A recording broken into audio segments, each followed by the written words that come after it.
Religion کا جواب بھی بڑا سیدھا ہے نہیں. میری رائے میں جتنا بھی کچھ میں نے سیکھا ہے دنیا کے بارے میں, ہماری پلانٹ کی ہسٹری کے بارے میں, ایولیوشن کے بارے میں, یہ ساری چیزوں کو سمجھ کر میں نے جو انڈرسٹینڈنگ ڈیولپ کری ہے, میری رائے میں کوئی بھگوان, کوئی اللہ, کوئی گاڈ ایگزسٹ نہیں کرتا. کیا یہ کسی کے پیدا کیے بغیر ہی پیدا ہو گئے ہیں, یا یہ اپنے آپ کو خود پیدا کرنے والے ہیں, یا انہوں نے آسمانوں اور زمین کو پیدا کیا ہے؟ نہیں, بلکہ یہ یقین ہی نہیں رکھتے. آسمان کی اور رات کے وقت آنے والے کی قسم, اور تم کو کیا معلوم کہ رات کے وقت آنے والا کیا ہے؟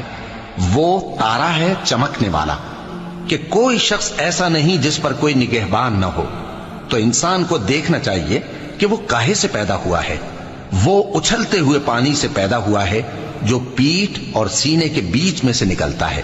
بے شک وہ یعنی خالق اس کو دوبارہ پیدا کرنے پر قادر ہے. جس دن دلوں کے بھید جانچے جائیں گے تو انسان کی کچھ پیش نہ چل سکے گی اور نہ کوئی اس کا مددگار ہوگا. آسمان کی قسم جو مے برساتا ہے, اور زمین کی قسم جو پھٹ جاتی ہے, کہ یہ فیصلہ کن کلام ہے اور یہ کوئی مذاق نہیں. یہ لوگ اپنی تدبیروں میں لگ رہے ہیں اور میں اپنی تدبیر کر رہا ہوں. تو اے نبی صلی اللہ علیہ وآلہ وسلم, تم کافروں کو مہلت دو, بس چند روز کی مہلت اور دے دو.